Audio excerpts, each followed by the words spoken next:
55 pass சொல்லுவாங்க. 50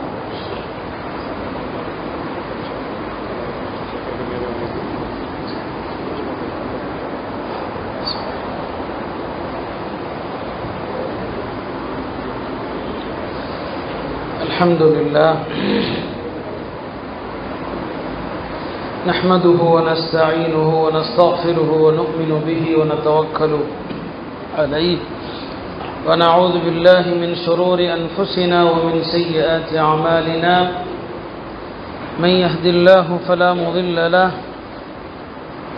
ومن يضلل فلا هادي له أشهد أن لا إله إلا الله وحده لا شريك له وأشهد أن سيدنا ونبينا ومولانا محمدا عبده ورسوله أرسله ربه بالحق بشيرا ونذيرا وداعيا إلى الله بإذنه وسراجا منيرا صلى الله تعالى عليه وعلى آله وصحبه وبارك وسلم تسليما كثيرا. أما بعد فأعوذ بالله من الشيطان الرجيم. بسم الله الرحمن الرحيم. وذكر فإن الذكرى تنفع المؤمنين. وقال النبي صلى الله عليه وسلم وهو يوصي لابن عباس رضي الله عنه: احفظ الله يحفظك، احفظ الله تجده تجاهك، وإذا سألت فاسأل الله، وإذا استعنت فاستعن بالله إلى آخر الحديث. கண்ணியத்திற்குரிய உலமாக்களே, பெரியோர்களே, சகோதரர்களே, தாய்மார்களே, அல்லாஹுடைய பேரொருளால் இந்த இஸ்வான் மதரசாவுடைய பட்டமளிப்பு நிகழ்வை ஒட்டி ஒரு சிறிய அறிவுரைக்காக இங்கே நாம் எல்லாம் கூடியிருக்கிறோம். பள்ளிவாசலில் ஒரு அறிவுரையை கேட்பதற்காக நாம் கூடியிருக்கிறோமே, இது ஒரு பெரிய மகத்தான நன்மையை கொண்டது. நபி ஸல்லல்லாஹு அலைஹி வஸல்லம் சொல்வாங்க, யார் பள்ளிக்கு ஒரு நன்மையை கற்றுக்கொள்ள அல்லது ஒரு நன்மையை கற்றுக் கொடுக்க, ரெண்டை தவிர வேறு நோக்கம் இல்லை, பள்ளிக்கு வருகிறாரோ அவருக்கு பரிபூர்ணமான ஹஜ்ஜுடைய நன்மை அவருக்கு கிடைக்கும் சொன்னார். இப்போ இங்கே அதுக்காக தான் உட்கார்ந்துருக்கிறோம் இல்லையா? ஒரு விஷயத்தை, நல்ல விஷயத்தை கேட்குறோம். அப்போ இங்கே இருக்கிற எல்லாருக்குமே ஹஜ்ஜுடைய நன்மை கிடைக்கும். இந்த பள்ளியில் இருக்கிற இந்த விஷயம் இருக்கு பாருங்க, உலகத்தில் இதை விட பாக்கி எதுவுமே இல்லை. இதை பற்றி தனியாக சொல்லிக்கிட்டே இருக்கலாம். அதே மாதிரி இப்போ மக்ரிப் தொழுதோம், அல்ஹம்துலில்லாஹ் எல்லாரும் ஒதுவோட இருக்கிறோம். பள்ளிவாசலில் தொழுதுட்டு ஒதுவோட இருந்தீங்கன்னா உங்கள் ஒது முடிகிற வரைக்கும் மலக்குமார்கள் உங்களுக்கு துவா செய்கிறாங்க, அல்லாஹும்ம ஃபிர் லஹு, அல்லாஹும்ம ரஹம்ஹு, யா அல்லாஹ் இவரை மன்னிப்பாயாக, யா அல்லாஹ் இவருக்கு கருணை காட்டுவாயாக. இப்போ எல்லாரும் மலக்குகளுடைய துவாவில் தான் இருக்கிறோம். மூணாவது ஒரு விஷயம் என்ன தெரியுமா? இப்போ நீங்கள் கேள்விப்பட்டிருப்பீங்க, ஜம்சம் எந்த நியத்தில் குடிக்கிறோமோ அந்த நியத்து நிறைவேறும் இல்லையா? ஆனால் அபூதாவுதில் ஹதீஸ் இருக்குது, பள்ளிக்கு ஒருவர் எந்த நியத்தில் வருவாரோ அந்த நியத்து நிறைவேறும் இருக்கு. பள்ளியாசலுக்கு எந்த எண்ணத்தில் வர்றீங்களோ அந்த எண்ணத்தில் நீங்கள் வெற்றி அடைஞ்சிடலாம். பள்ளிக்கு வரும்போது இன்ஷா அல்லாஹ் நான் துவா செய்வேன், அல்லாஹ் ஏற்றுக்குவான் அப்படின்னு வந்தீங்கன்னா கண்டிப்பாக அது நடக்கும். இப்படி பள்ளியில் நாம் இருக்கிறோம் இல்லையா?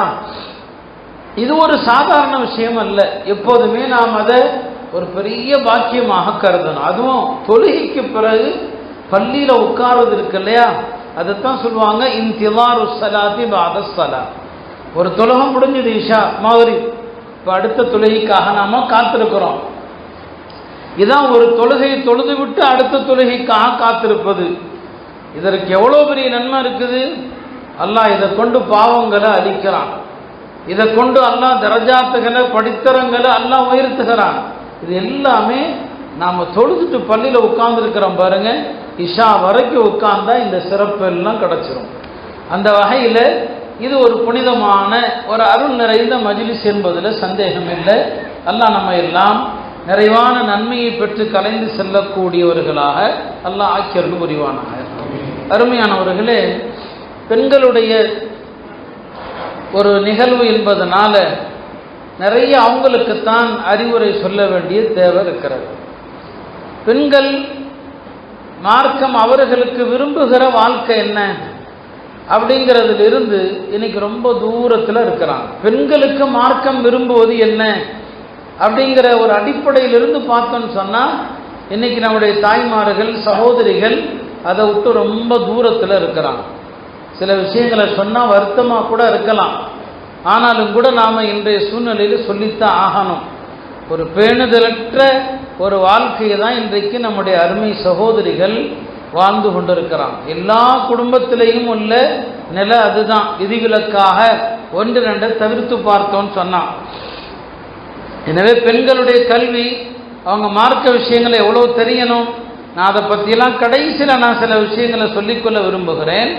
ஆரம்பத்தில் நம்முடைய தாய்மார்கள் கற்பொழுக்கம், பர்தாவுடைய பேணுதல், வீட்டை விட்டு வெளியே செல்லாதிருத்தல், கணவனை மதித்தல், இந்த விஷயங்களை தான் நான் ரொம்ப வலியுறுத்தி சில விஷயங்களை சொல்ல விரும்புகிறேன். அருமையான தாய்மார்களே, நாம் கேள்விப்படுறோம் ஒவ்வொரு வருஷமும் இப்ராஹிம் அலைஹிஸ்ஸலாமுடைய வரலாறு, அவங்களுடைய மனைவி ஹாஜருடைய வரலாறை கேள்விப்படுறோம்.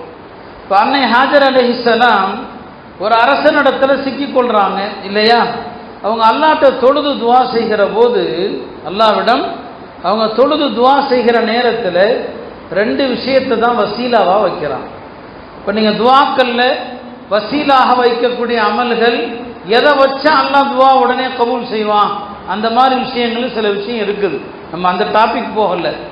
இப்போ அவங்க ரெண்டு விஷயத்தை தான் அல்லாஹ்ட்ட வசீலா செஞ்சாங்க. ஒன்று என்ன, எல்லாம் நான் ஒன்று ஈமான் கொண்ட பெண், இன்னொன்று நான் கற்பொழுக்கம் உள்ள பெண். இந்த ரெண்டு உண்மையா இருந்தா இந்த அநியாயக்கார அரசனிடமிருந்து என்னை நீ காப்பாற்ற வேண்டும். தன்னுடைய ஈமான வசீலா வாக்குறாங்க, தன்னுடைய தூய வாழ்க்கை கற்பொழுக்கம் உள்ள வாழ்க்கையை வசீலாக்குறாங்க. இந்த ரெண்டை கொண்டு நான் கேட்குறேன், என்னை காப்பாத்துன்னு சொல்லி. இதிலிருந்து தான் உலமாக்கள் சொன்னாங்க, பெண்கள் கற்பொழுக்கம் உள்ள பெண்கள் இருந்தாங்கன்னா ஒரு மழை இல்லாத ஊரில் அந்த ஒழுக்கமுள்ள பெண்களை வசீலாவாக ஆக்கி கேட்டால் துவாவும் மழை பெஞ்சிரும்னு சொல்லுவாங்க. எல்லாம் மழையை கொடுத்துருவான். ஏன்னா பெண்கள் ஒழுக்கமாக வாழ்வது என்பது அல்லாஹ்வுக்கு உள்ளதில் ரொம்ப ரொம்ப அது பிடித்தமான அமல். பெண்கள் வெட்கக்கேடான வாழ்க்கை வாழ்வது என்பது அல்லாஹ்வை கோபப்படுத்தக்கூடிய ஆக பெரிய செயல். இன்றைக்கு உம்மத்து அதைத்தான் செஞ்சிட்டு இருக்குது.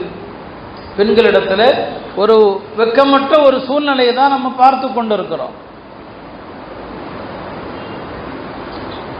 அந்த வகையில் பெண்களுக்கான அவர்களுடைய இருப்பிடம், அல்லாஹ் ஒரு பெண்ணை பொருந்தி கொள்வதற்கான சிறந்த அமல் அப்படின்னு ஒன்று இருக்குன்னா வீட்டில் இருக்கிறதா. வீட்டில் இருக்கிறதா அல்லாஹ் பெண்களை பொருந்தி கொள்வதில் சிறந்த அமல் அதுதாங்க. ஒரு பெண் நிறைய நஃபில்கள் தொழணும்னு தேவையில்லை, வணங்கணும், அது வேறு விஷயம். அவங்க நிறைய இபாதத்துகள் செய்யணும்னு தேவையில்லை, வீட்டை விட்டு வெளியே வராமல் வீட்டுக்குள்ளே இருந்தால் போதும். குர்ஆன் ஒரே வார்த்தையில் சொல்லிவிட்டது, கர்ண ஃபீ புயூத்திக்குன், வீட்டில் இருங்கன்னு சொல்லுது. நபி ஸல்லல்லாஹு அலைஹி வஸல்லம் சொல்லுவாங்க, பெண்களுடைய பள்ளியில் சிறந்த பள்ளி அது, ஹைரு மசாஜிதின் நிசா காரு புயூத்திஹின், பெண்களுடைய பள்ளிகளில் சிறந்த பள்ளி எதுங்க? அவங்க வீட்டுக்குள்ள, வீட்டில் ஆகமறைவான இடம் எது? வீட்டையும் ஆகமறைவான இடம். வீட்டில் நடுமுற்றம் இருக்கும், வீட்டில் கொஞ்சம் அறை இருக்கும், வீட்டிலும் கூட ஆக பருதாவான மறைவான இடம் எதுவோ அதுதான் பெண்களுடைய பள்ளிகளில் சிறந்த பள்ளி அப்படின்னு சொன்னாங்க. பொதுவாக பயான்களில் யாரையும் தாக்குறது இல்லை. இன்னைக்கு பார்த்தீங்கன்னா இயக்கங்கள் தமிழகத்தில் பெண்கள் பள்ளிக்கு வருவதை தடுக்காதீர்கள் அப்படின்னு ஹதீஸ் இருக்குது, பெண்கள் பள்ளிக்கு வரணும், பெண்கள் ஜும்மாவுக்கு வரணும், பெண்கள் ஈதுக்கு வரணும், ஹதீஸ் இருக்குதுன்னு போடுவாங்க, ஹதீஸ் நம்பர்லாம் போடுவாங்க. ஆனால் பெண்கள் பள்ளிக்கு வருவதற்கு பெருமானார் என்னென்ன நிபந்தனைகள் சொன்னாங்களோ அதை போடவே மாட்டான், அதை போட மாட்டான். பெண்கள் பள்ளிக்கு வரும்போது நறுமணம் பூசிட்டு வரக்கூடாதுன்னு இருக்குது, அலங்கரித்து கொண்டு வரக்கூடாதுன்னு இருக்குது. ஒரு பெண்மணி அலங்கரித்து கொண்டு நறுமணம் பூசிக்கொண்டு பள்ளிக்கு வந்து தொழுதால் அவள் திரும்ப வீட்டில் போய் கடமையான குளிப்பு குளிக்கிற மாதிரி குளிச்சுட்டு தொழுதாதான் அவள் தொழுகை எல்லாம் ஏற்றுக்குவான். எந்த இயக்கவாதியாவது இந்த ஹதீஸை சொல்லுவானா பாருங்க. இன்னைக்கு எந்த பெண்ணாவது பள்ளிவாசலுக்கு அலங்கரிக்காமல் வருவாளான்னு சொல்லுங்க. அப்படி யாரையாவது கட்டுப்படுத்த முடியுமான்னு கேளுங்க. அப்போ ஹதீஸுடைய ஒரு பக்கத்தை எடுத்துக்கிட்டு என்ன செய்யறதுன்னு சொன்னா மற்ற எல்லாத்தையும் மறைச்சிடுறது கிடையவே கிடையாது. பெருமானார் ஸல்லல்லாஹு அலைஹி வஸல்லம் பெண்களுக்கு சிறந்த இடம் வீடு தாங்க. அந்த வீட்லையும் கூட நீங்க பார்த்தீங்கன்னு சொன்னா வீட்டினுடைய பல பகுதிகளை சொல்லி சொல்லி இங்க தொழுவுறதை விட இங்க தொழுவுறது நல்லது, இந்த இடத்தில் தொழுவதை விட இந்த இடத்தில் தொழுவது நல்லது. இதெல்லாம் எதுக்கு சொல்றாங்கன்னா வீட்டிலும் கூட ஆகச்சிறிய அறை, வீட்டிலையும் கூட ஆகச்சிறிய அறை, எந்த வகையிலும் அந்நிய ஆண்களுடைய பார்வைப்படாத அறை, அங்க ஒரு பெண்மணி தொழுவதுதான் சிறந்தது என்று நபி ஸல்லல்லாஹு அலைஹி வஸல்லம் சொல்லுவாங்க. அருமையான தாய்மார்களே, பெண்களுக்கு சுருக்கமா ஒரு உபதேசம் சொல்லுங்க அப்படின்னு சொன்னா என்ன சொல்லலாம் தெரியுமா? வீட்டில் இருங்கம்மான்னு சொல்லலாம். பெண்களுக்கு சுருக்கமான ஒரு அறிவுரை சொல்லுங்கன்னு சொன்னா என்ன சொல்லலாம்? வீட்டில் இருங்கன்னு சொல்லணும். ஒரு பெண் வீட்டை விட்டு வெளியே வர்றதா இருந்தா என்னென்ன நிபந்தனை மார்க்கத்தில் இருக்கு தெரியுமா? இன்னைக்கு இந்த நிபந்தனைப்படி எந்த பெண்ணுமே இல்லை. வீட்டை விட்டு வெளியே வர்றதுக்கு கணவனுடைய அனுமதி வேண்டும். கணவனுடைய அனுமதினா என்ன தெரியுமா? வேற வழி இல்லாமல் அனுமதி கொடுப்பாங்க. ஏன்னா அனுமதி கொடுக்கலன்னா என்ன ஆகும்னு தெரியும். அது இல்லை அனுமதி, அது அனுமதி இல்லை, அது வலுக்கட்டாயம். வேற வழி இல்லை. கேட்டால் எந்த கணவனும் போகாதேன்னு சொல்ல முடியுமா? என்ன நடக்கும்? வீட்டில் கணவன் மனப்பூர்வமாக அனுமதி கொடுக்கணும். ரெண்டாவது என்ன தெரியுமா? அலங்கரிக்காமல் போகணும். வீட்டை விட்டு வெளியே போனால் அலங்கரிக்க கூடாது. மூணாவது ஒரு நிபந்தனை இருக்குதுங்க, ஆண்கள் இல்லாத ஆண்கள் நடக்காத பாதையில் போகணும். பெண்கள் மட்டும் நடக்கிற பாதை இருக்க முடியுமா நம்ம ஊரில்? நாம் என்ன இஸ்லாமிய நாட்டில் இருக்கிறோமா? அப்படி இருந்துச்சு மதீனால. பெண்களுக்கு தனி பாதை, ஆண்களுக்கு தனி பாதை. ஆண்கள் நடக்காத பாதையில் போகணுமா.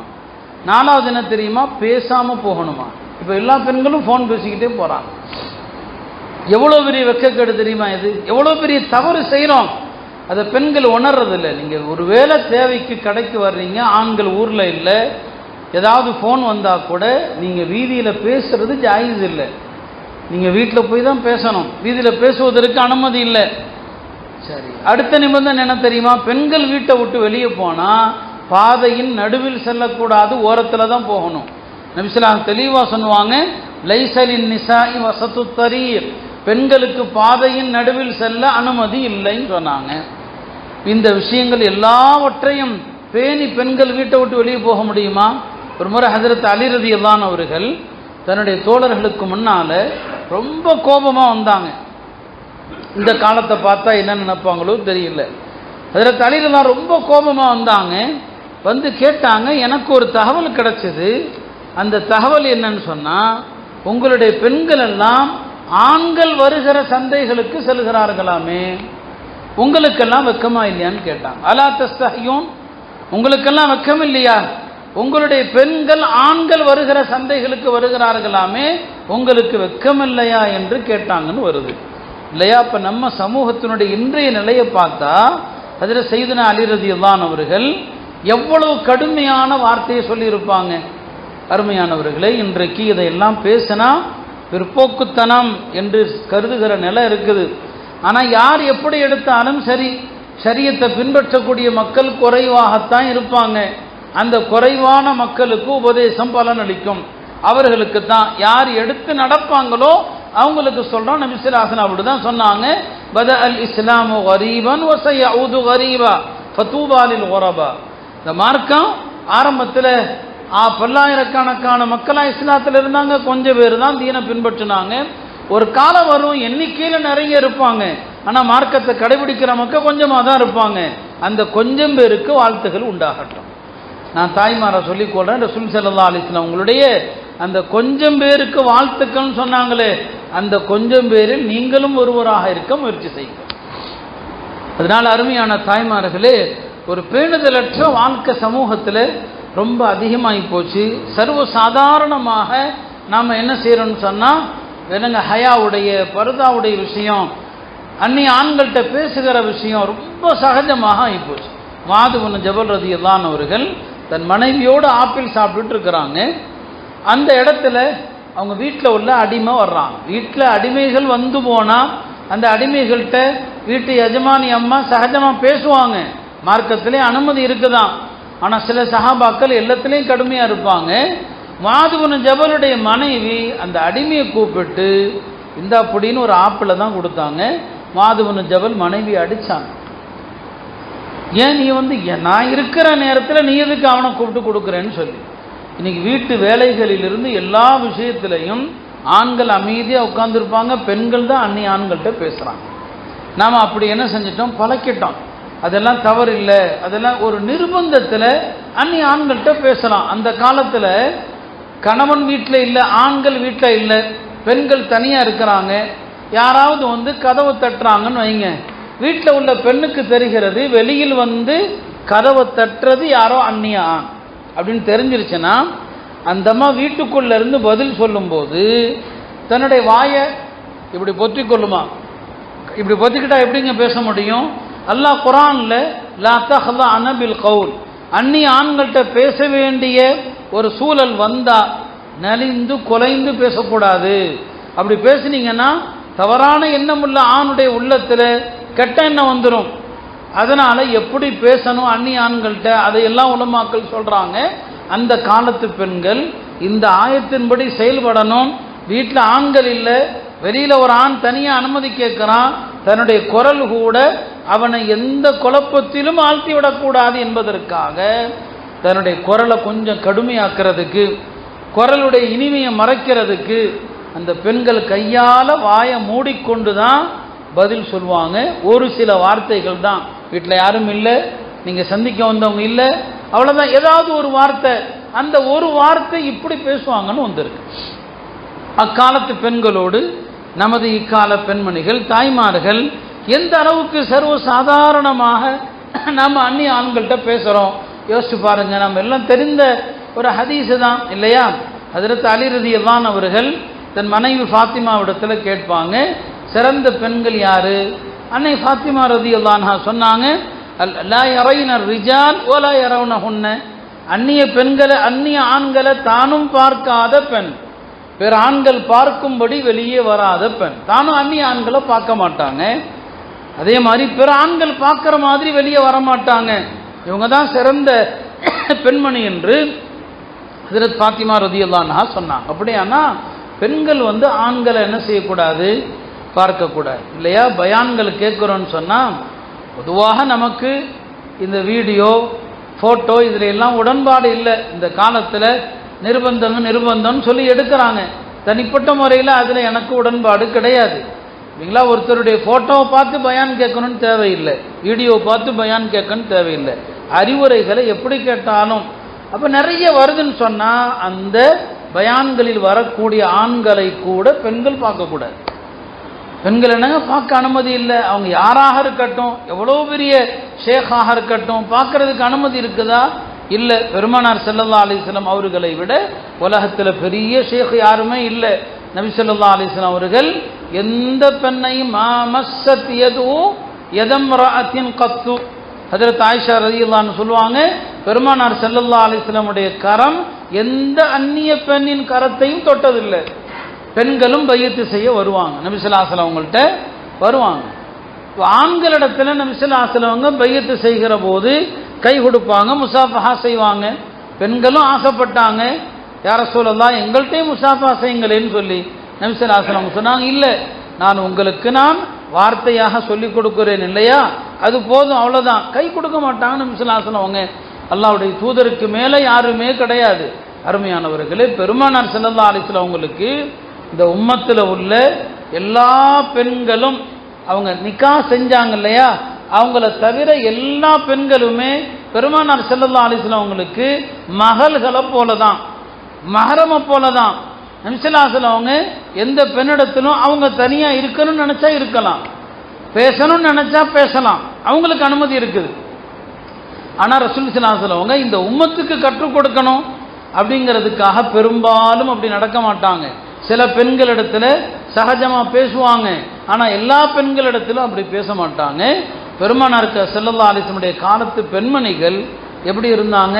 ஹஜ்ரத் ஜுபைர் இப்னுல் அவ்வாமுடைய மனைவி அஸ்மா ரலியல்லாஹு அன்ஹா அவர்கள், அஸ்மா பின்த் அபி பக்கர், நபி ஸல்லல்லாஹு அலைஹி வஸல்லம் அவங்க எங்கேயோ போயிட்டு வந்துட்டு இருக்கிறாங்க ஒட்டகத்தில். அஸ்மா ரலியல்லாஹு அன்ஹா வீட்டில் செய்யக்கூடிய சில வேலைகளுக்காக வெளியிலிருந்து பேரித்தம்பள கொட்டைகள் வேறு பல பொருள்களை சுமக்க முடியாம சுமந்து கொண்டு வர்றாங்க. நபி ஸல்லல்லாஹு அலைஹி வஸல்லம் அவர்கள் அஸ்மாட்ட சொல்றாங்க, ஒட்டகத்தில் ஏறி என் பின்னால உட்காருன்னு சொல்றாங்க. பெருமானாருக்கு பின்னால அமரலாம், மார்க்கத்தடி அவங்களுக்கு தனி சட்டம் இருக்குது. அஸ்மா ரலியல்லாஹு அன்ஹா சொன்னாங்க, யா ரசூலல்லாஹ், நீங்க அழைக்கிறீங்க, நான் உட்கார்றதுல ஒன்றும் இல்லை, ஆனால் என் கணவர் ஜுபைர் அவருடைய ரோஷம் என்னன்னு உங்களுக்கு தெரியும். பெருமானார் சொன்னாங்க, ஆமாம் வேண்டாம் வேண்டாம் உட்கார வேண்டாம், உன் கணவர் ரோஷக்காரர்னு சொல்லி. அந்த காலத்தில் அப்படி இருந்தாங்க பெண்களும், அந்த காலத்தினுடைய ஆண்களும் தங்களுடைய பெண்கள் விஷயத்தில் அவ்வளவு கவனமாக இருந்தாங்க. அருமையானவர்களே, நம்முடைய பெண்களை மற்ற எந்த விஷயத்தில் நாம் கண்டிக்கிறோமோ இல்லையோ, ஆனால் அதே நேரத்தில் வெக்கம் சம்பந்தப்பட்ட விஷயத்தில், பர்தா சம்பந்தப்பட்ட விஷயத்தில் நாம் பெண்களை கட்டுப்படுத்தணும். கொஞ்சம் என்னங்க அவங்கள கண்டித்து வைக்கணும். இக்காலத்து பெண்கள் அதில் ரொம்ப அலட்சியமாக இருக்கிறாங்க. பெண்கள் சலாம் சொன்னால் ஆண்கள் சொல்லலாமா, பதில் சொல்லலாமா? கிதாபுகளில் மக்ரூஹுன்னு இருக்குது, சில மதுஹபில் மக்ரூ தஹரீம்னு எழுதுறாங்க. ஒரு இளம்பெண் சலாம் சொல்லி அதற்கு ஒரு ஆண் பதில் சொல்லக்கூடாது, அது மக்ரூ தஹரீம் என்று இமாம் அஹ்மது பின் ஹம்பல் ரஹ்மத்துல்லாஹி அலைஹி ஒரு மஜ்லிஸில் உட்கார்ந்துருக்கிறாங்க. அந்த இடத்துல ஒரு பெண்மணி அவங்கள்ட்ட ஒரு சட்டம் கேட்க வந்தாங்க. வந்த இடத்துல அந்த அம்மா தும்மி விட்டது. யாராவது தும்மி அல்ஹம்துலில்லாஹ் சொன்னால் நாம் இரஹமுக்கெல்லாம் சொல்லணும். இமாம் அஹ்மதுக்கு பக்கத்தில் அவர் ஒரு பிரபலமான வணக்கசாலி. அந்த அம்மா தும்மியதற்கு இரஹமுக்கல்லான்னு சொல்லிட்டு, இரஹமுக்கில்லா, அல்லாஹ் அவனுக்கு ரஹமத் செய்யட்டுன்னு சொல்லிட்டார் அவர். இமாம் அஹ்மத் என்ன சொன்னாங்க தெரியுமா? ஆபிதுன் ஜாஹிலுன். இந்த ஆள் வணக்கசாலியாக இருக்கிறான், சட்டம் தெரியாத வணக்கசாலியாக இருக்கிறான். ஆபிதுன் ஜாஹிலுன், ஒரு முட்டாள் வணக்கசாலின்னு நாங்கள். ஒரு பெண் தும்மியதற்கு இரஹமுக்கல்லான்னு சொல்லக்கூடாது என்று இமாம் அஹ்மது பின் ஹம்பல் ஒரு சட்டத்தை கற்றுக் கொடுக்குறாங்கன்னு சொன்னால், அருமையானவர்களே, எவ்வளோ பெரிய விஷயம் அது இன்னைக்கு. அதனால தான் நான் சொன்னேன், பெண்களுடைய இந்த ஹயாவுடைய விஷயம், பர்தாவுடைய விஷயம் இருக்கிறது, ரொம்ப அதில் கவனம் தேவை. பெருமானார் ஸல்லல்லாஹு அலைஹி வஸல்லம் அவங்க எவ்வளோ கடுமையாக சொல்கிறாங்க, கும்து அலா பாபின் நார் ஃபஇதா ஆம்மத்து மன் தஹலஹன் நிசா. நான் நரகத்தினுடைய வாசலில் நிற்கிறேன். நரகத்தில் அதிகமாக இருந்தது யாரு தெரியுமா? பெண்கள்னு சொன்னான். நரகத்தில் அதிகமாக நான் யாரை பார்த்தேன்? பெண்களை பார்த்தேன் என்று பெருமானார் ஸல்லல்லாஹு அலைஹி வஸல்லம் அவங்க பெண் சமுதாயத்தை பார்த்து சொல்கிறாங்கன்னு சொன்னால், இப்போ பெண்களிடத்தில் எந்த அளவுக்கு ஒழுக்க வேண்டும் அருமையான தாய்மார்களே. அதனால் இந்த பர்தாவுடைய விஷயம், ஹிஜாபுடைய விஷயம், நிஸ்வான் நடத்துகிறவர்களும் ரொம்ப ரொம்ப உச்சக்கட்டமான பேணுதலான மசாலாவை சொல்லுங்க. இதில் காலத்தினுடைய நெருக்கடி நெருக்கடி நெருக்கடின்னு சொல்லி எல்லா விஷயத்திலையும் இன்னைக்கு மார்க்கத்தில் வளைஞ்சு கொடுக்குற போங்கு வந்துடுச்சு. இங்கே இருக்கிற ஆண்களுக்கும் சொல்கிறேன், வீட்டில் தாய்மார்கள் பெண்கள் பயான் கேட்கறதாக இருந்தால் கூட வெறும் ஆடியோ பயான்களை கேட்க வைங்க. எவ்வளோ பெரிய ஆலிமா இருக்கட்டும், ஷேகா இருக்கட்டும், உருவத்தோடு வரக்கூடிய பயான்களை தயவு செய்து கேட்க வைக்காது. அதுவும் அனுமதி இல்லை. பெருமானார் ஸல்லல்லாஹு அலைஹி வஸல்லம் அவங்க தன்னுடைய 2 மனைவியரோடு இருக்கிறாங்க. ஹஜ்ரத் உம்மு சலமா ரலியல்லாஹு அன்ஹா, மைமூனா ரலியல்லாஹு அன்ஹா 2 பேரோடு இருக்கிறாங்க. அங்கே யார் வர்றாங்க? பார்வை தெரியாத சஹாபி அப்துல்லாஹ் இப்னு உம்மி மக்தூம் வர்றாங்க. நபி ஸல்லல்லாஹு அலைஹி வஸல்லம் என்ன சொன்னாங்க? 2 பேரையும் ஓடி போய்க்குங்க, போங்க, போய் பின்னால் பர்தா பின்னால் போயிருங்கன்னாங்க. இப்போ அந்த 2 மனைவியரும் சொன்னாங்க, யா ரசூலல்லாஹ், அவர் பார்வை தெரியாதவராச்சு, அவர் எங்களை பார்க்க போகிறது இல்லையேன்னு சொல்லி சொன்னாங்க.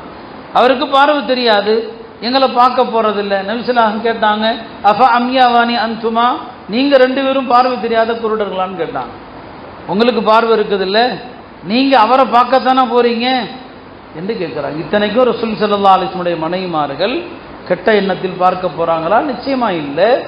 அப்போ அங்கே சட்டத்தை சொல்லி கொடுக்குறாங்க, பேணுதல் அதுதான்.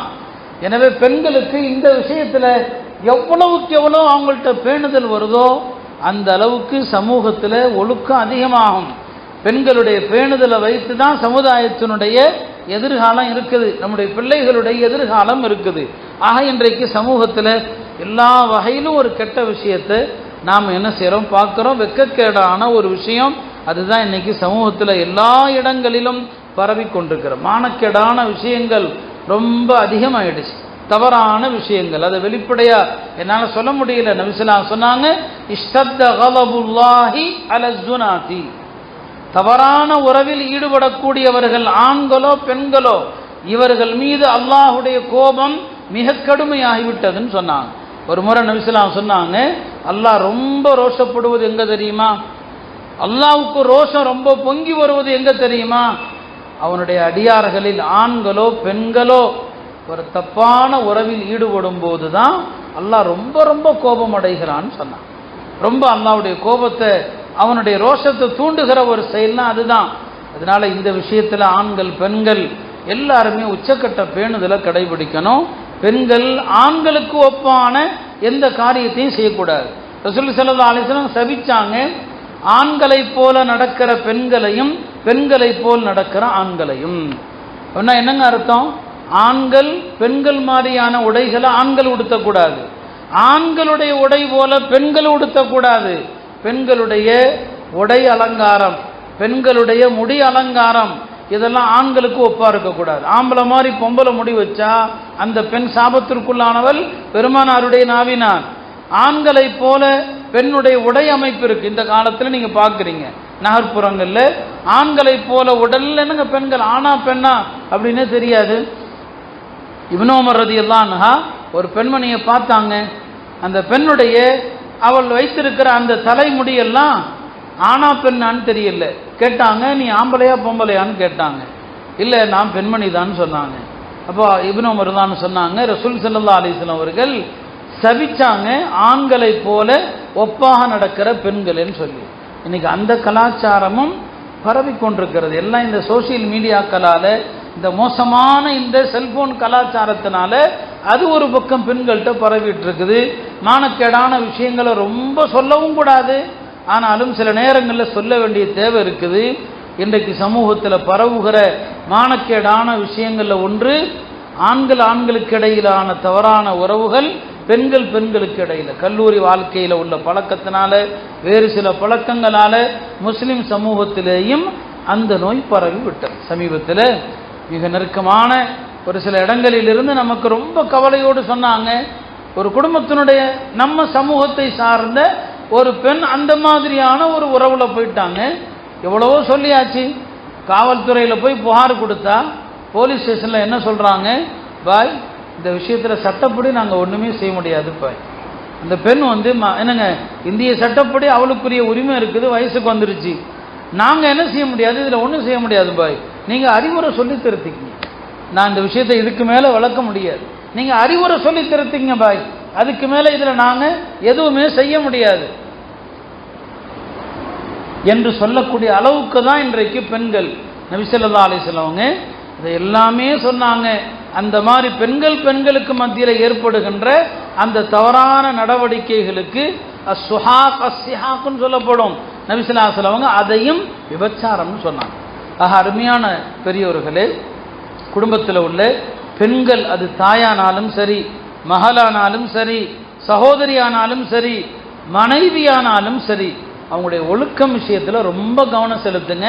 நபி ஸல்லல்லாஹு அலைஹி வஸல்லம் தன்னுடைய குடும்பத்து பெண்கள் விஷயத்தில் ஒழுக்கத்தில் கவனம் இல்லாத ஆம்பளைய தய்யூஸ்ன்னு சொன்னாங்க, ரோசமற்றவன் சொன்னாங்க, அவன் சொர்க்கம் போக மாட்டான்னு சொன்னாங்க. நீங்கள் பள்ளிவாசலில் அமல் செஞ்சால் பத்தாது, உங்கள் குடும்பத்து பெண்களுடைய ஒழுக்கம் என்ன, அவங்களுடைய பர்தாவுடைய பேணுதல் என்ன, இதில் உங்களுக்கு அக்கறை இல்லாமல் போனால் உங்களுக்கு சொர்க்கம் இல்லை என்று பெருமானார் ஸல்லல்லாஹு அலைஹி வஸல்லம் சொன்னாங்க. எனவே அருமையான தாய்மார்களே, இந்த புனிதமான இந்த நிஸ்வானுடைய ஒரு பட்டமளிப்பு நிகழ்ச்சியில் இருக்கிறீங்க. நீங்கள் படித்தவற்றில் எந்த விஷயத்தில் படிச்சீங்களோ அதை என்ன விளங்குனீங்களோ, நிச்சயமாக ஒரு பெண்ணுக்கு பல்வேறு சட்டங்கள் மசாயில்கள் தெரிய வேண்டியது இருக்குது. பெண்களுக்கு மார்க்க அறிவு ரொம்ப தேவை. அன்னை ஆயிஷா ரலியல்லாஹு அன்ஹா பெரிய மாபெரும் புத்திசாலி பெண்மணி, 8 வகையான அறிவு அவங்கள்ட்ட இருந்துச்சு. யார்? ஆயிஷா அவங்களுக்கு. ஒரு முறை உர்வத் இப்னு ஜுபைர் அவர்கள் அன்னை ஆயிஷாட்ட கேட்பாங்க, அவங்களுடைய சகோதரி மகன் அவங்க உர்வத் இப்னு ஜுபைர், அன்னை ஆயிஷாவிடத்தில், அன்னை அவர்களே நீங்கள் குர்ஆனுடைய விளக்கம்லாம் சொல்கிறீங்க இல்லையா, அதெல்லாம் எனக்கு ஆச்சரியமே இல்லை. நீங்கள் நபி ஸல்லல்லாஹு அலைஹி வஸல்லம் மனைவி, அபூபக்கருடைய மகள், நீங்கள் குர்ஆனுடைய விளக்கம் சொல்கிறது, ஹதீஸுடைய விளக்கம் சொல்கிறது, அதெல்லாம் எனக்கு ஆச்சரியமே கிடையாது. சட்டங்கள் சொல்கிறீங்க, அதெல்லாம் ஆச்சரியம் இல்லை. எனக்கு என்ன ஆச்சரியம் தெரியுமா, நீங்கள் நோயாளிகளுக்கு மருத்துவத்தை சொல்லி கொடுக்குறீங்க இல்லையா, என்னென்ன மருந்து சாப்பிடு, எனக்கு அதான் ரொம்ப ஆச்சரியமாக இருக்குது. இந்த மருத்துவ கல்வியை யார்கிட்ட இருந்து எப்படி கற்றுக்கொண்டீங்கன்னு கேட்டாங்க. அன்னை ஆயிஷா ஒரு பெரிய மருத்துவராக இருந்தாங்க. இதை எப்படி நீங்க கத்துக்கிட்டீங்க? நீங்க குர்ஆனை சொல்லலாம், ஹதீஸை சொல்லலாம், அது புரியுது. நீங்க வீட்டுக்குள்ளே இருக்கிற அம்மா எங்கிருந்து மருத்துவம் படிச்சீங்கன்னு சொல்லி அன்னை ஆயிஷா அவர்கள் ஒரு அழகான விஷயம் சொன்னாங்க. எந்த காலேஜ்லையும் போய் படிக்கல, அன்னைக்கு எங்க இருந்துச்சு சொன்னாங்க. ஒன்றும் இல்லை, நபி ஸல்லல்லாஹு அலைஹி வஸல்லம் அவங்களுக்கு ஏதாவது நோய் வந்தா பல பேர் வைத்தியம் சொல்லுவாங்களாம். இது சாப்பிடுங்க, இது சாப்பிடுங்க. அவங்களுடைய கடைசி நாட்கள் இருக்கு இல்லையா, இந்த சஃபருடைய கடைசி நாட்கள்ல நோய்வாய்ப்பட்டு படுத்திருந்தாங்கல்ல, அப்போ அரபு வைத்தியர்கள், அனுபவசாலிகள் பலரும் இந்த நோயா இருந்தா இதை சாப்பிடுங்க, இதுவா இருந்தா இதை சாப்பிடுங்கன்னு சொன்னாங்க பாருங்க. அவங்க சொன்னதை பூரா நான் குறித்து வச்சுக்கிட்டேன். அந்த நோய்கள் யாராவது வந்தா நான் அந்த மருந்தை சொல்லி கொடுத்துருவேன்னு சொன்னாங்க. அதனால பெண்கள் நிறைய விஷயங்களை தெரியணும், அது ஒன்றும் தவறல்ல.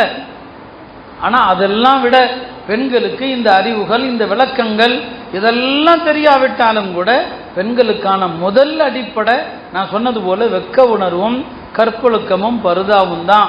எனவே தேவையில்லாம வெளியே போகாதீங்க. ரெண்டாவதாக நான் இந்த பெண்களுக்கு அறிவுறுத்த விரும்புவது என்ன, கணவனுடைய ஹக்கு விஷயத்தில், கணவனுடைய கடமைகள் விஷயத்தில் நிறைய பெண்கள் தற்காலத்தில் கவனம் தவறி நிறைய அலட்சியமாக இருக்கிறாங்க.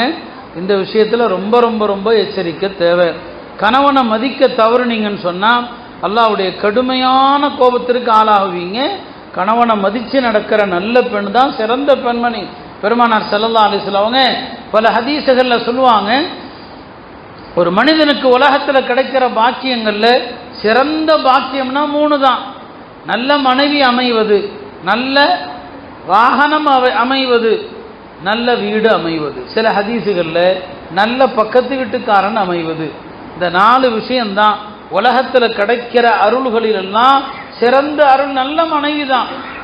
நல்ல மனைவி. முஸ்லிம் இப்னு யஸார் அப்படின்னு ஒருத்தவங்க சொன்னாங்க, நான் அல்லாஹ் யாருக்கு கொடுத்த எந்த ஒரு அருட்கொடையை பார்த்தும் நான் பொறாமலாம் பட மாட்டேன். நான் பொறாமப்படுறதா இருந்தா இந்த 3 விஷயத்துல ஒன்று இருந்தா யார்ட்டையாவது அவரை பார்த்து நாம பொறாமப்படுவேன். ஒன்று, யாருக்காவது நல்ல மனைவி இருந்தால் பொறாமப்படணும், நல்ல மனைவி இருந்தால். ரெண்டாவது என்ன, நல்ல பக்கத்து வீட்டுக்காரன் ஒரு ஆளுக்கு இருந்தா பொறாமப்படலாம். மூணாவது என்ன, காற்றோட்டம் உள்ள நல்ல வீடு, அழகான வீடு, அவர்கள் பொறாமப்படலான்னு சொன்னாங்க. அருமையானவர்களே, அந்த வகையில் பெண்கள் ஆண்களுக்கு கட்டுப்படுற விஷயம் இருக்குது. உங்களுடைய சொர்க்கத்தையோ நரகத்தையோ முடிவு செய்கிறது அதுதான், அதான் முடிவு செய்து. பெருமானார் ஸல்லல்லாஹு அலைஹி வஸல்லம் அவர்கள் சொன்னாங்க, ஆண்கள் சொர்க்கம் போகணும்னா நிறைய தியாகம் பண்ணணும்.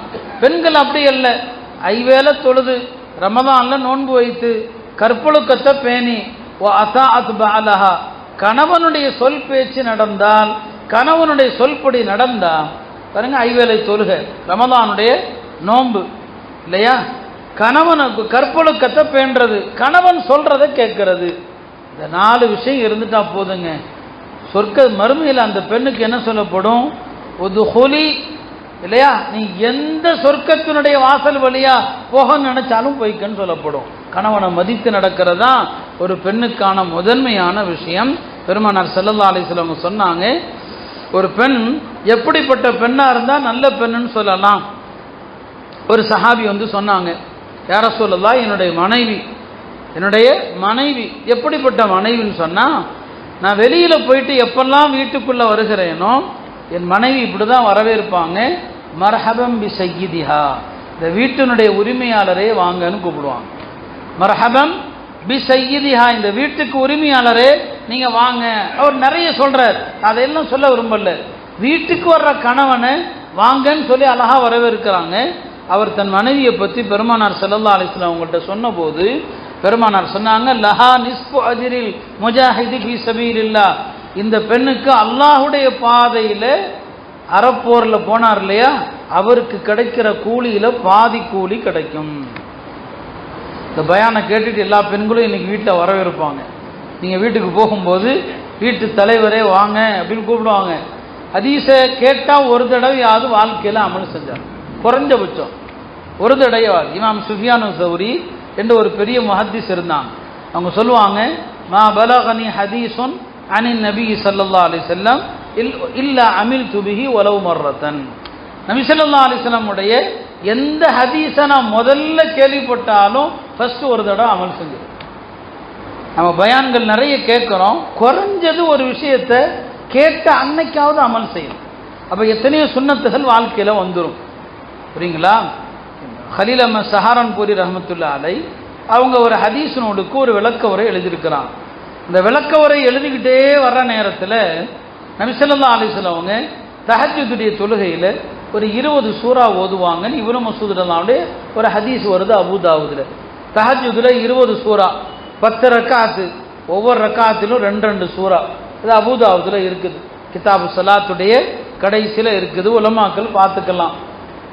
இந்த இடம் வர நேரத்தில் மௌலானா ஹலீல் அஹ்மத் சாப் சொன்னாங்க, தன்னுடைய மாணவர் ஷேகுல் அதீஸ் ஜக்கரியா ரஹ்மத்துல்லாஹி அலைஹி கூப்பிட்டு இந்த 20 சூறாவையும் ஒரு ஏதாவது ஒரு சீட்டில் எழுதுப்பா, இன்னைக்கு நைட்டு தஹஜ்ஜுதில் இதை ஓதி தொழுதுருவோம். ஏன்னா ஹதீஸை முதல்ல பார்த்தா ஒரு தடவையாவது அமல் செய்யணும் குறைஞ்சபட்சம். அப்போ அதனால இந்த பெண்கள்லாம் அந்த மாதிரி பெண்கள் தான் இன்ஷா அல்லாஹ் இன்னைக்கு வீட்டில் என்ன செஞ்சிருவாங்க, வரவேற்றுடுவாங்க. இப்போ சொன்னாங்க, கணவனை வரவேற்கிற இந்த பெண்ணை பற்றி சொன்னாங்க, லஹா நிஸ்ஃபு அஜ்ரில் முஜாஹிதி ஃபீ சபீலில்லாஹ். அடுத்து சொன்னாங்க, வஹிய ஆமிலு மின் உம்மாலில்லாஹ்னு சொன்னாங்க. இந்த பெண்மணி இருக்கிறாளே, இவளுக்கு அல்லாஹ்வுக்காக செயல்படக்கூடிய அவர்களுடைய நன்மை இந்த பெண்ணுக்கு கிடைக்கும் என்பதாக ரசூல் ஸல்லல்லாஹு அலைஹி வஸல்லம் சொன்னாங்க. அருமையானவர்களே, கணவனை தயவு செய்து அதிருப்திக்குள்ளாக்காதீங்க, கணவனை தயவு செய்து கோபப்படுத்தாதீங்க. ஏன்னா இந்த பட்டம் வாங்கி போகிற பெண்கள், அதில் இள வயது பெண்கள் இருப்பாங்க, அடுத்து திருமணமாக போகிற நிலையில் இருப்பாங்க. திருமணமாகிறதுக்கு முன்னால் கணவனுடைய கடமைகளை தெரிஞ்சுக்குங்க. சஹாபிகளில் ஒரு பெண்மணி இருந்தாங்க, அந்த பெண்மணி இளம் பெண்மணி கல்யாணம் பண்ண மாட்டேங்கிறாங்க. தகப்பன் கல்யாணம் பண்ணுங்கிறாரு. அவர் பெருமானார் ஸல்லல்லாஹு அலைஹி வஸல்லம் அவங்கள்ட்ட வந்து சொல்கிறார், யாரை சொல்லுதா, என் மகளை நிக்கா செய்ய சொல்கிறேன், நிக்கா பண்ண மாட்டிருக்கிறாங்க. பெருமானார் ஸல்லல்லாஹு அலைஹி வஸல்லம் அந்த பெண்ணை கூப்பிட்டு சொன்னாங்க, அத்தீஇ அபாக்கி, அந்த அத்தா சொல்கிறத கேளம்மான்னு சொல்லி.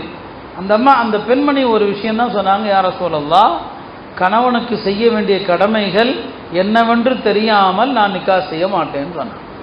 கணவனுடைய கடமைகள் என்ன என்று தெரியாம நான் நிக்கா செய்ய போறதில்லைன்னு சொன்னாங்க.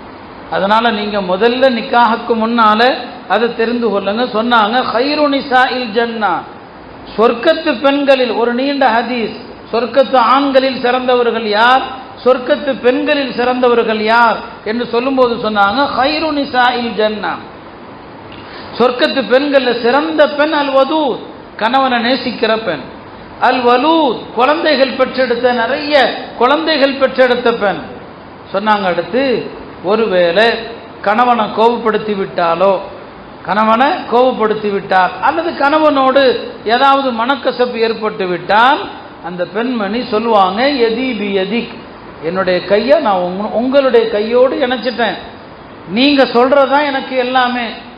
லா அதுக்கு உம்லன் ஹத்தா தர்லா, நீங்க பொருந்தி கொள்ளாம நான் தூங்க போறதில்லைன்னு சொல்லலாம். நீங்க பொருந்தாம நான் தூங்கவே மாட்டேன்னு சொல்லக்கூடிய பெண் இருக்கிறாளே, இவ தான் சொர்க்கத்து பெண்கள்ல சிறந்த பெண்மணி என்று பெருமானார் ஸல்லல்லாஹு அலைஹி வஸல்லம் அவர்கள் சொன்னாங்க.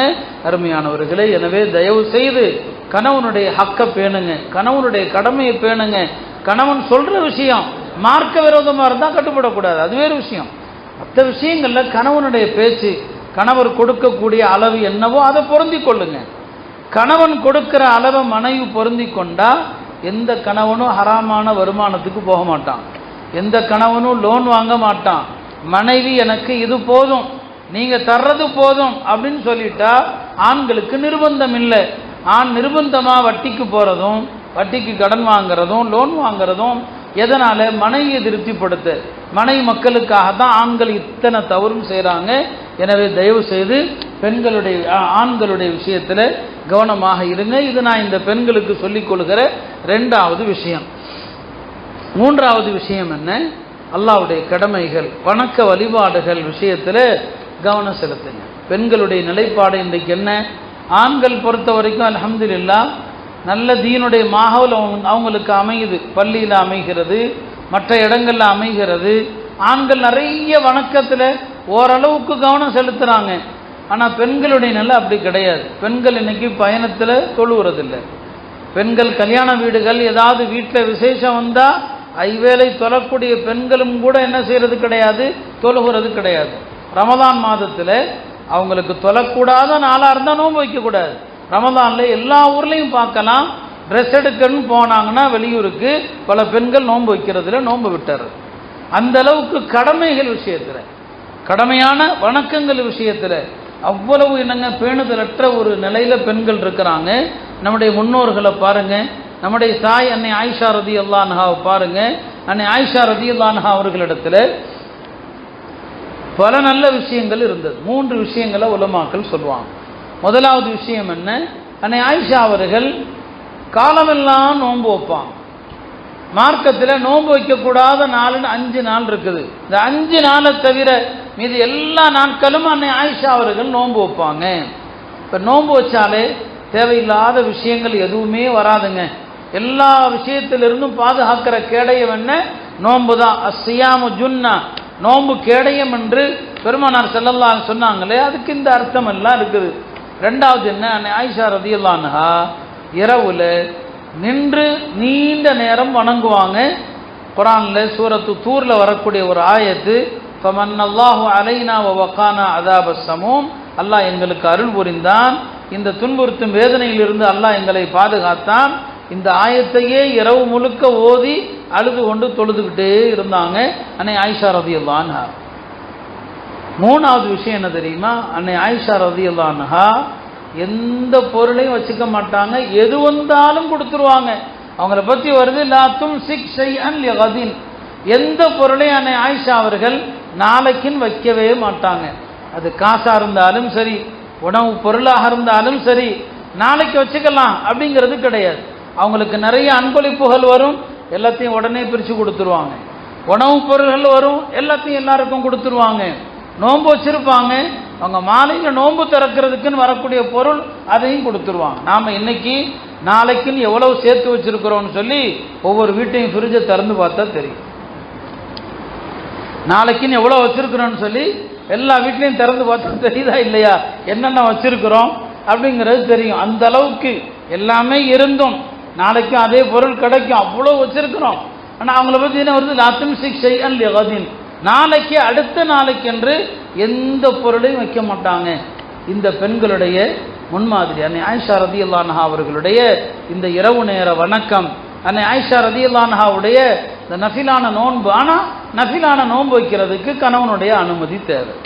கணவன் அனுமதி கொடுத்தா வைங்க. இந்த காலத்தில் எந்த கணவனும் வேணான்னு சொல்ல மாட்டான். அது சொன்னதுக்கு ஒரு காரணம் இருக்குது. ஏன் சொன்னாங்க, எப்போ சொன்னாங்க, அதுக்கு ஒரு காரணம் இருக்குது. அதனால சொன்னாங்க, இப்போ வச்சா ரொம்ப நல்லதுமா, தயவு செஞ்சு வச்சிரு. அதனால அது அழுத்தம் திருத்தமாலாம் சொல்ல தேவையில்லை, கணவனுடைய அனுமதி கேட்டு தான் வைக்கணும். இப்போ எல்லா கணவன் மாதிரி என்ன செய்வாங்க, அனுமதி கொடுத்துருவாங்க. அதனால அதில் ஆயிஷாவுடைய அந்த தன்மை, கொடை கொடுக்குற தன்மை, தாராள தன்மை, மார்க்க விஷயங்களுக்கு என்ன செய்யுங்க, தாராளமாக கொடுக்கக்கூடிய அந்த குணம், இந்த விஷயத்தை எடுத்துக்கொள்ளுங்க. எத்தனை சஹாபி பெண்மணிகளுடைய வரலாறு, உம்மு சுலைம் ரலியல்லாஹு அன்ஹுடைய வரலாறு உங்களுக்கெல்லாம் மறுசால சொல்லி தந்திருப்பாங்க. பெருமானார் ஸல்லல்லாஹு அலைஹி வஸல்லம் அவர்கள் சொல்லிக்கிட்டோம்னா,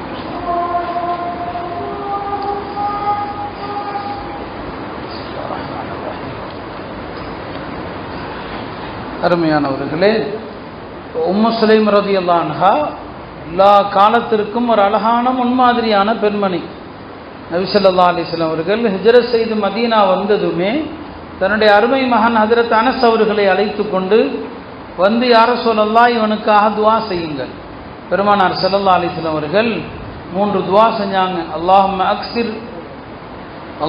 அக்ஸிர் வலதஹு வ மாலஹு வ அத்கில்ஹுல் ஜன்னா, அல்லாஹ் இவருக்கு நிறைய குழந்தைகளை கொடு, நிறைய செல்வத்தை கொடு, இவரை சொர்க்கத்தில் அனுப்புன்னு துஆ செஞ்சாங்க. ஹஜ்ரத் அனஸ் ரலியல்லாஹு அன்ஹு சொல்லுவாங்க, ரஐது இஸ்னத்தைன் வ அர்ஜு சாலிஸா, 2 விஷயத்தை நான் உலகத்தில் பார்த்துட்டேன். அல்லாஹ் எனக்கு நிறைய அவுலாதுகள், பேரன் பேத்திகளை கொடுத்துட்டான், நிறைய செல்வத்தை அல்லாஹ் எனக்கு கொடுத்துருக்கிறான், சொர்க்கத்தை கொடுன்னு பெருமானார் துஆ செஞ்சாங்க. அதை நான் ஆதரவு வைக்கிறேன்னு சொன்னாங்க. உம்மு சுலைம் ரலியல்லாஹு அன்ஹா அந்த பையனை நீங்கள் உங்களுடைய ஹிதமத்துக்காக வைத்துக் கொள்ளுங்கள்னு சொன்னாங்க.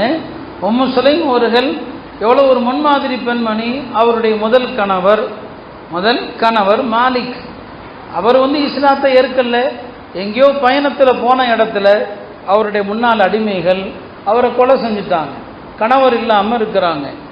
அவங்க அந்த நேரம் ஹிஜ்ரத்தினுடைய ஆரம்ப நேரம், அந்த நேரத்தில் சட்டங்கள் வரல.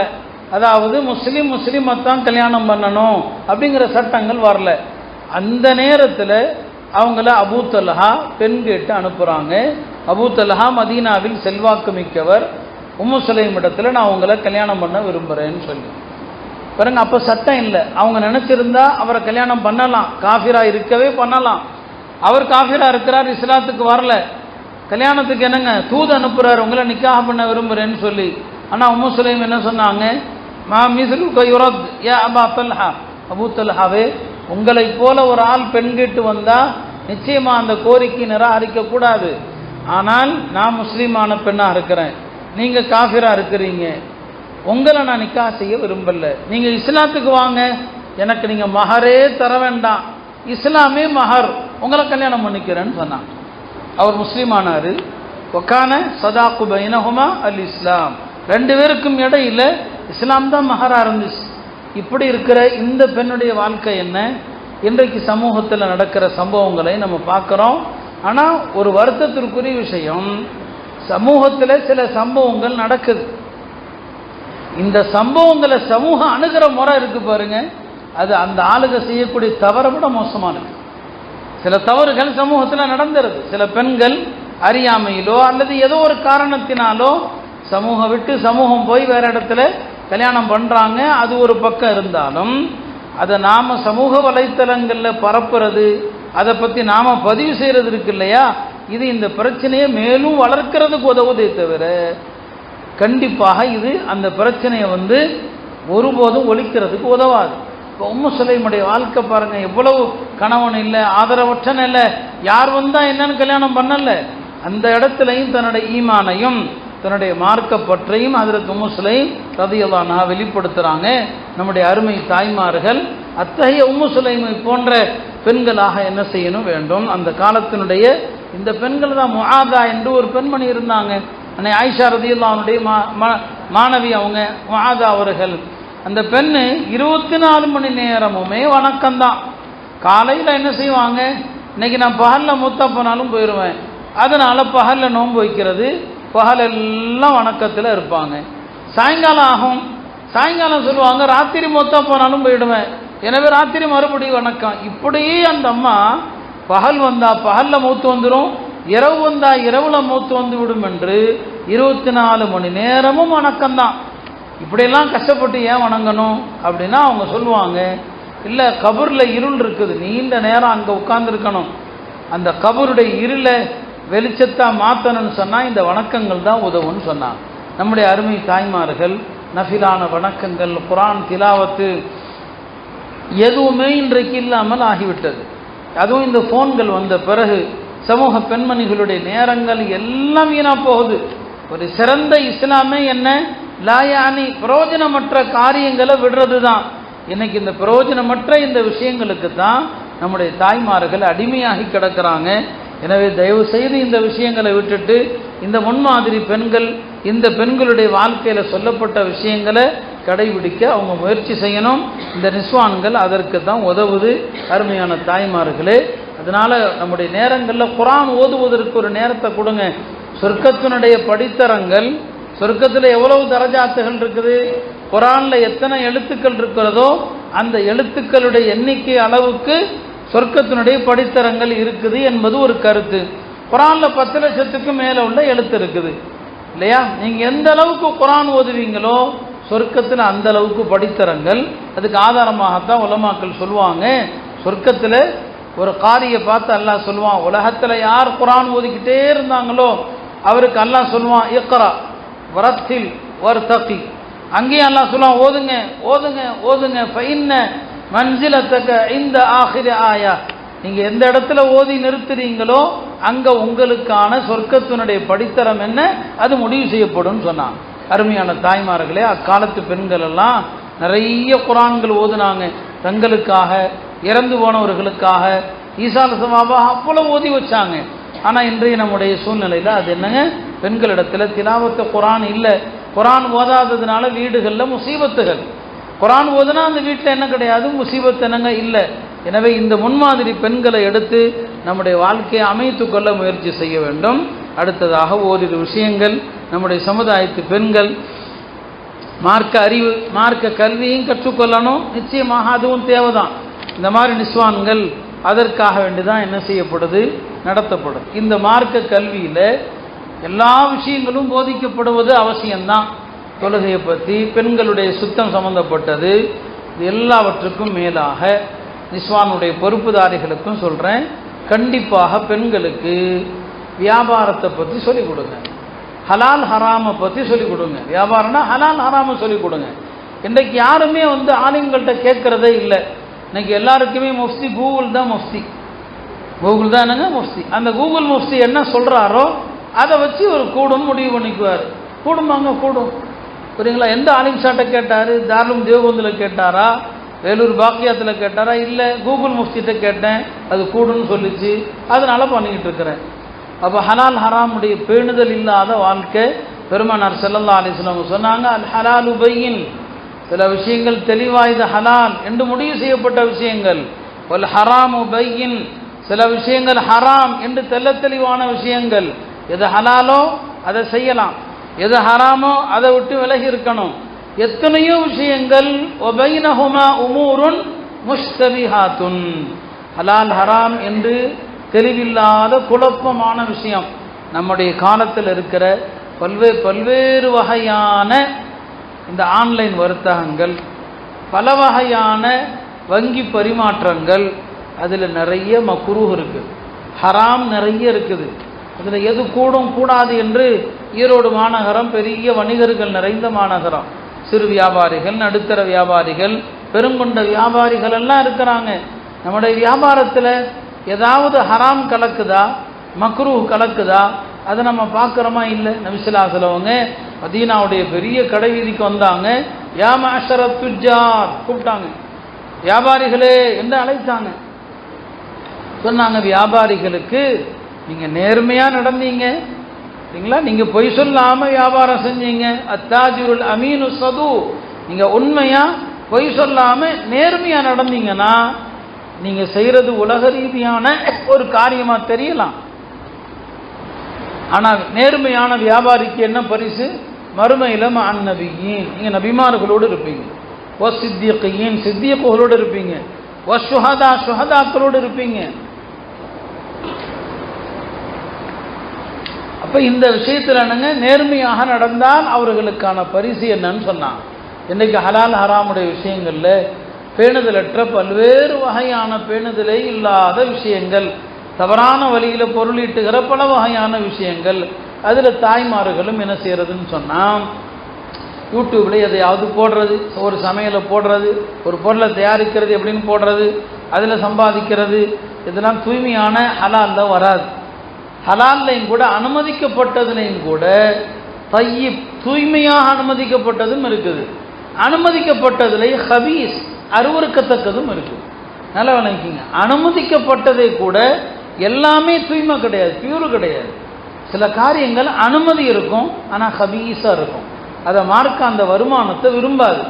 இந்த வருமானத்தை மார்க்க விரும்புறதில்ல. அந்த மாதிரியான எத்தனையோ வருமானங்கள் இன்னைக்கு இருக்குது. ஹனஃபி மதுஹபில் இந்த ஹபீஸ், அருவருக்கத்தக்கது என்பது எதனால எல்லாம் வரலாம் அப்படிங்கிறத 3 வகையாக பிரிப்பாங்க.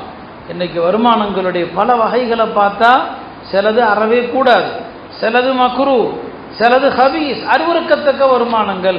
ஒரு உதாரணம் சொல்கிறானே, ஒரு மனுஷன் எந்த வேலை செய்கிறானோ அந்த வேலைக்கு கிடைக்கிற கூலி அவனுக்கு கூடும். பெருமானார் காலத்தில் அரபுகள் என்ன செய்வாங்க? ஹிஜாமா. இப்போ ஹிஜாமா நிறைய நீங்கள் பார்க்குறீங்க. அரபுகள் ஒரு குறிப்பிட்ட காலத்துக்கு ஒரு முறை அவங்க ரத்தத்தை வெளியேற்றுவாங்க. இந்த ஹிஜாமா ஒரு தொழில். இந்த ஹிஜாமா செய்கிறவர்களுக்கு கூலி கொடுப்பாங்க. பாருங்கள், ஹிஜாமாங்கிறது ஒரு அனுமதிக்கப்பட்ட தொழில், அதுக்கு கூலி வாங்குறார். இது கூடும் தானே? நான் ஹதீஸில் என்ன வருது? உஜ்ரத்துல் ஹஜ்ஜாமி ஹபீசம். இந்த ரத்தத்தை வெளியேற்றுற தொழில் செய்கிறார் இல்லையா, அவர் வாங்குற கூலி அசிங்கமானது. ஏங்க அசிங்கம்? அந்த தொழில் நஜிசோடையே இருக்கிற தொழில். ரத்தம் என்னங்க? அசுத்தம். ரத்தம் அசுத்தம். அவர் எந்நேரமும் அசுத்தத்துக்கு கூடவே உட்கார்ந்துருக்கிறார்ல, இது நல்ல தொழில் இல்லை, வேற தொழிலை பாரு. இதில் வரக்கூடிய வருமானம் தூய்மையானதல்ல. இது ஒரு உதாரணத்திற்கு தான், ஒரு சின்ன சாம்பிள் தான் இது. இன்னைக்கு நம்மள்கிட்ட இருக்கக்கூடிய இந்த மாதிரியான ஹபீஸான அருவருக்கத்தக்க வியாபாரங்கள் ஏராளமாக இருக்குது. பெண்கள் நிறைய வீட்டில் இருந்து வியாபாரம் செய்கிறோன்ட்டு எந்த விதமான சட்டங்கள் அடிப்படைகள் தெரியாமல் வீட்டில் உட்காந்து, ஏன்னா பல கேள்விகள் வருது, இதை நாங்கள் செய்யலாமான்னு சொல்லி. மார்க்கத்தில் பல வியாபாரங்களுக்குன்ற பல கட்டுப்பாடுகள் இருக்குது. வீட்டில் உட்காந்து ஆர்டர் பண்ணி வியாபாரம் செய்கிறாங்கன்னா ஷரியத்தில் ஒரு பொருளை நீங்கள் வாங்குறீங்கன்னு சொன்னால் உங்கள் கைக்கு அந்த பொருள் வந்த பிறகு தான் நீங்கள் அடுத்த ஆளுக்கு விற்கலாம். உங்களுக்கு அது டெலிவரி ஆகணும். உங்கள் கையில் வராமல் அடுத்த ஆளுக்கு என்ன செய்யக்கூடாது, விற்கக்கூடாது. ஆன்லைன் வர்த்தகத்தில் ஈடுபடும் போது ஷரியத்தினுடைய பல நிபந்தனைகள் மீறப்படக்கூடிய சூழ்நிலை இருக்குது. இதெல்லாம் தெரியாமல் பெண்கள் செய்கிறாங்க. அதனால் இந்த நிஸ்வான் பெண்கள், அந்த பெண்மணிகளுக்கு என்ன செய்யுங்க, யாராவது ஒரு சிறந்த முஃப்தியை வைத்து இந்த மாதிரி வீட்டில் உட்காந்து சரி தொழில் செய்யுங்க, அது ஹலாலான தொழிலாது, அதில் என்னென்ன ஷரத்துகள் பேணப்படணும், என்னென்ன நிபந்தனைகள் பேணப்படணும், இதை ஆலிம்களை வைத்து சொல்லிக் கொடுங்க. சொல்லிக் கொடுத்து அந்த செய்கிற நான் தப்பில்லை, பெண்கள் பர்தாவை பேணி தொழில் செய்யணும்னு நினச்சா செய்யலாம். சஹாபி பெண்மணிகளும் செஞ்சாங்க. இன்னைக்கு சில விஷயங்களை நம்ம ஓப்பனாக சொல்ல முடியாது. பெண்கள் கூடுங்கிற ஒரு வார்த்தையை எடுத்துக்கொண்டு எல்லா விதிமுறைகள் கட்டுப்பாடுகளையும் மீறிடுவாங்க. இப்போ அதனால் நிஸ்வானுடைய பாடத்திட்டம் என்பது சற்று விரிவாக இருக்கணும். நான் எல்லா இடத்துலையும் அதான் சொல்கிறது, பெண்களுடைய நிஸ்வானில் ஃபிக்ஹுடைய பாடங்களை விரிவாக நடத்துங்க, நல்ல தெளிவாக நடத்துங்க. வெறுமனே தஹாரத்து தொழுகை இந்த மசாயிலோடு நிறுத்தாதீங்க. ஹலால் ஹராமை சொல்லிக் கொடுங்க. பெண்கள் ஒரு சில விஷயங்களில் மார்க்கத்தை உறுதியாக புரிஞ்சு எடுத்துக்கிட்டாங்கன்னா ஆண்கள்கிட்ட அவங்க அழுத்தமாக சொல்லுவாங்க. பெண்கள்கிட்ட பேணுதல் வந்துருச்சுன்னா அங்கே சொல்லுவாங்க, எங்களுக்கு ஹராமான உணவை வீட்டுக்குள் கொண்டு வந்துடாதீங்கன்னு சொல்லி. அதனால் இந்த ஹதீஸை மையப்படுத்தி பெண்களுக்கு இந்த வியாபார சம்பந்தமான ஹலால் ஹராம் சம்பந்தமான விஷயங்களை கற்றுக் கொடுங்க. ஒரு அடிப்படையை எப்போதுமே இங்கே இருக்கிற ஆண்கள் பெண்கள் எல்லாருக்கும் சொல்கிறேன், நபி ஸல்லல்லாஹு அலைஹி வஸல்லம் அவங்க சொல்லக்கூடிய ஒரே அடிப்படை தான், தாமா எரீபுக்க இலா மாலா எரீபுக்க. சந்தேகம் வந்துருச்சுன்னா அதை விட்டுறணும். சந்தேகம் இல்லாமல் உறுதியாக எதை இருக்குதோ அதை எடுக்கணும். அதனால் சந்தேகம் வந்துருச்சு அந்த காரியத்தை நாம் செய்யவே கூடாது. இன்றைக்கு இருக்கக்கூடிய பல்வேறு இந்த சந்தேகத்திற்குரிய வியாபாரங்கள் இதையெல்லாம் விட்டு சுத்தமானாதான் நம்முடைய அமல்கள் அல்லாஹ்ட்ட ஏற்கப்படும். இன்றைக்கி நாம் வியாபாரத்தில் என்ன தவறுனாலும் செஞ்சுக்கலாம். எந்த தவறு செஞ்சாலும் நாம் சதக்கா செஞ்சால் சரியாயிடும், ஒரு பள்ளியாசலுக்கு உதவி செஞ்சால் சரியாயிடும், ஒரு மதரசாவுக்கு கொடுத்தா சரியாயிடும். நபி ஸல்லல்லாஹு அலைஹி வஸல்லம் தெளிவாக சொன்னாங்க, லா துக்பல் ஸலாத்தும் பிகைரி துஹூர் வலா ஸதகத்தும் மின் குலூல். அல்லாஹ் சுத்தமின்றி தொழுகை அல்லாஹ் ஏற்க மாட்டான். ஹராமான காசில் செய்யப்பட்ட தர்மத்தையும் அல்லாஹ் ஏற்க மாட்டான். தொழுகைக்கு எப்படி சுத்தம் தேவையோ தர்மத்திற்கும் சுத்தம் தேவை. தர்மத்திற்கு சுத்தம் என்ன, கொடுப்பவருடைய உள்ளமும் சுத்தமாக இருக்கணும், கொடுக்கிற செல்வமும் சுத்தமாக இருக்கணும். ஒரு முறை நபி ஸல்லல்லாஹு அலைஹி வஸல்லம் மகரிப் தொழுகைக்கு வேகமாக வர்றாங்க. பெருமானாரோட அபூ ராஃபிங்கிற சஹாபியும் வர்றாங்க. ஜன்னத்துல் பக்கியா கடக்கும்போது நபி ஸல்லல்லாஹு அலைஹி வஸல்லம் திடீரென்று திரும்பி உஃபில்லக்கங்கிறான், உனக்கு நாசம் உனக்கு நாசம் அப்படிங்கிறாங்க. கூட அபூ ராஃபி பயந்துறாங்க, யார சொல்லலாம் என்ன பார்த்து சொல்றீங்களா நாசம் நாசம்னு சொல்லி. இல்லைப்பா உன்னை பார்த்து நான் சொல்லலை. உடனே அவன் கேட்குறாங்க, யார சொல்லலாம் ஏதாவது நடந்துச்சா, ஏன் கோபத்தில் திடீர்னு நாசம் நாசங்கிறீங்க. சொன்னாங்க, ஒரு கபரை காட்டி, இதோ இந்த கபரில் இருக்கிறாரு, இவரை நான் ஜக்காத்து வசூலிப்பதற்காக அனுப்பியிருந்தேன், என்ற எல்லா பொருளையும் கொண்டு வந்து சேர்க்காம ஒரு போர்வை எடுத்துக்கிட்டாரு, அந்த போர்வை அவருடைய கபரில் நெருப்பாக எரிந்து கொண்டிருக்கிறதுன்னு சொன்னாங்க. பாருங்க, இந்த ஒரு போர்வை நீங்கள் பொருளாதார விஷயத்தில் ஒரு திர்ஹமோ 1,00,000 திர்ஹமோ புரியுங்களா, கலந்துட்டா நஜிஸு கலந்துருச்சு, அவ்வளோதான், நஜிஸு கலந்து விட்டது. அந்த செல்வத்தை கொண்டு நீங்கள் என்ன செஞ்சாலும் ஏற்றுக்கொள்ளப்படாது. மதீனாவுடைய பஸ்ராவுடைய ஒரு கவர்னராக இருந்தார் அப்துல்லாஹ் இப்னு ஆமிர். அவர் நோய்வாய்ப்பட்ட நேரத்தில் எல்லாரும் அவரை போய் பார்த்தாங்க. பார்த்தவங்கெல்லாம் சொன்னாங்க, அந்த நேரத்தில் அவர் அரஃபால ஹாஜிகள் தண்ணிக்கு கஷ்டப்படக்கூடாதுன்னு சொல்லி ஆங்காங்கே தண்ணீர் தொட்டிகளை எல்லாம் கட்டி வச்சிருந்தார்.